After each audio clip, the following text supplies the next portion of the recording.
Hey everyone, welcome back to Talk Better English with us. I'm Mark. And I'm Sarah. And if this is your first time here, welcome. We are really happy you found us. So, this is the podcast where we talk about the things nobody teaches you in English class. Not grammar rules, not long vocabulary lists. The real stuff. The things you actually need when you are out there talking to real people.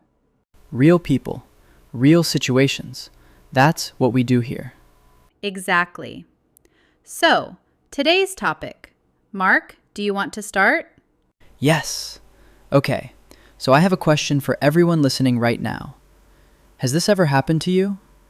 Your English is fine. You know the words. Your grammar is okay. But you are in a conversation and suddenly it just stops. It dies.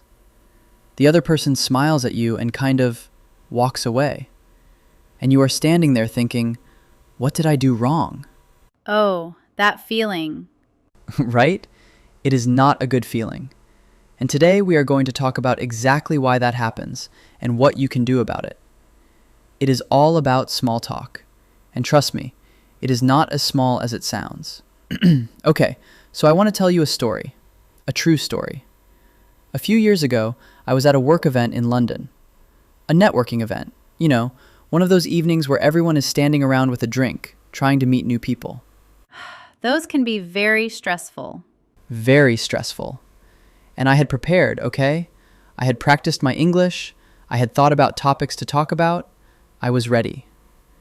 And then I walked in and just nothing. Everyone was already talking, laughing, and I had no idea how to join. So I just went to the food table and stayed there for about 40 minutes. The food table, the safe place for everyone who does not know what to say. The food was great though, so not a total disaster. But seriously, I had all the English I needed and I could not use it. Why? Because knowing English and knowing how to have a conversation, those are two different things. Think about it. In school, in apps, in most courses, what do you practice? Grammar, vocabulary, reading, maybe some listening. Right. You learn the words and the rules. But small talk, real small talk, is not really about words. It is about something else. What do you mean? Okay, so in the UK, in the US, in Australia, small talk is like a little test. Before people decide if they like you, if they trust you, they do this test. It is not a big thing. It is just a short, easy conversation about nothing very important. The weather, the place you are in, how the day is going. But if you skip it, if you go too deep, too fast, people feel uncomfortable. And for us, for Italian speakers, this is the tricky part, right? Yes, because in Italian culture, going deep in a conversation quickly is normal. It is actually a good thing. It shows you are interested in the person. Exactly. In Italy, if you meet someone at dinner and you start talking about real things, life, family, what you think about the world, that means you respect them. Completely. But in an English-speaking situation, a work event, a party, a coffee break, doing that too fast makes people feel a little overwhelmed. They will smile, they will be polite, and then they will find a reason to walk away. So we need to learn the rules first. We need to learn the rules first. And the good news? Once you know them, it actually becomes easy, even fun. Okay, before we get to the good part, if you are enjoying this and you are not subscribed yet, please do it now. It is free, it takes 2 seconds, and we make a new episode every week. Just hit subscribe and you will never miss one. Okay, Sarah, give me the formula. All right, so I want to give you a simple system. I call it the C.A.R.E loop. 4 steps.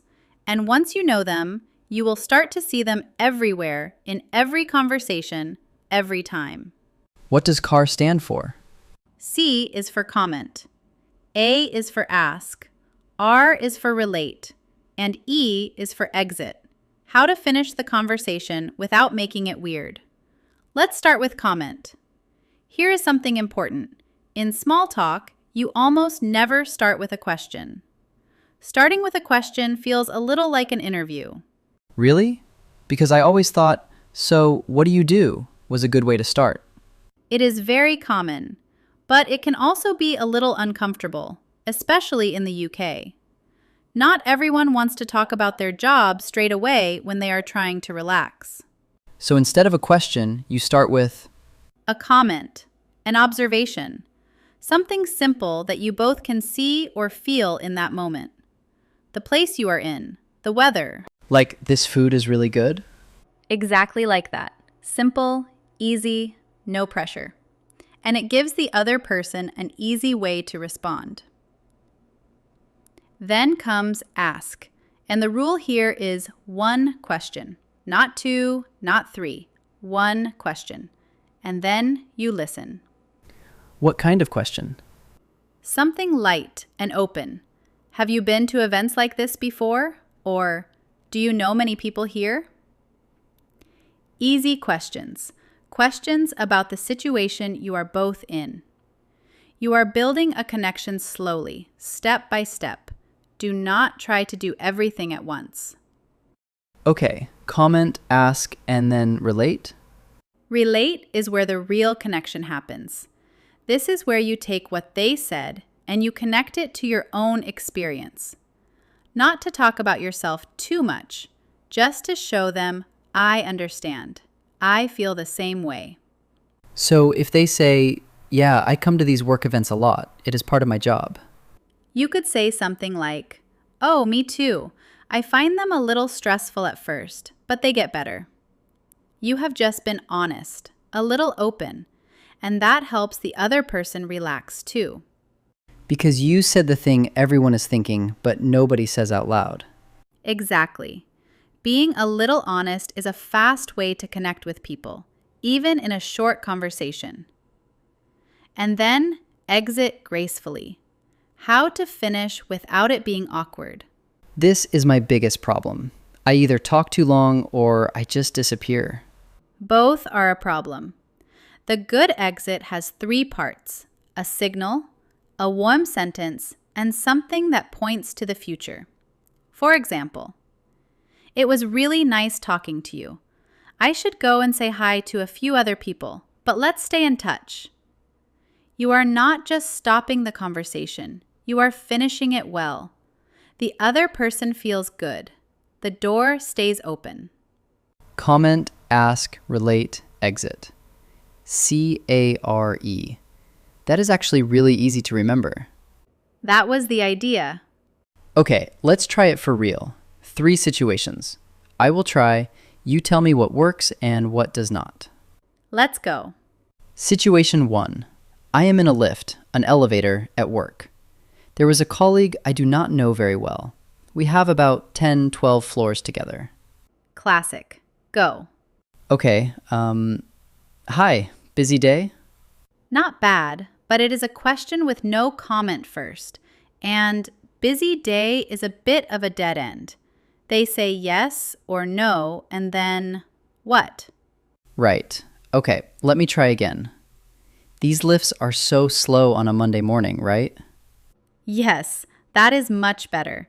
It is a comment, it is easy, it is a little bit funny, and now they can laugh and say, I know, and you are already connected. No pressure at all. Situation 2. Coffee machine at the office. There is someone from another team. I have seen them around, but we have never really talked. Go. The coffee here is actually not bad. Have you found anywhere better near the office? Or are we all just surviving on this? Oh, that is really good, Mark. A comment about the coffee. One easy question. And there is already a little joke you are both surviving the office coffee together. That creates a connection straight away. Last one, the difficult one. I am at a work event and I want to join a group of people who are already talking. Ooh, this one is harder. Okay, so first thing, you do not interrupt. You stand near the group, not right in the middle. You make eye contact with one person and you smile. You wait for a moment when nobody is talking. It will come. And then you say something like, "Sorry to join. I heard you talking about," and I find that really interesting too. Because if you heard them, it means their conversation was interesting enough to pull you in. Exactly. It is actually a nice thing to say. And then C.A.R.E. from there. You are in the conversation. You know what? I am starting to think small talk is not really small at all. It never was.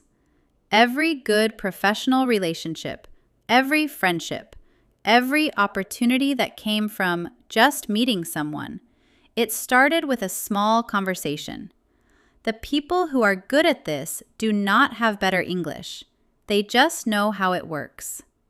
And now, so do you. Okay, let's finish up. Today, we talked about why small talk is actually really important. It is not about saying smart things. It is about making people feel comfortable. We learned the C.A.R.E. loop. Comment, ask, relate, and exit well. And we tried it in 3 real situations.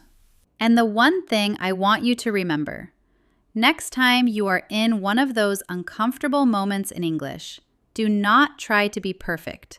Just be present. Say one simple thing. Ask one easy question. That is really it. That is really it. If this episode helped you, share it with a friend. We all know someone who needs this.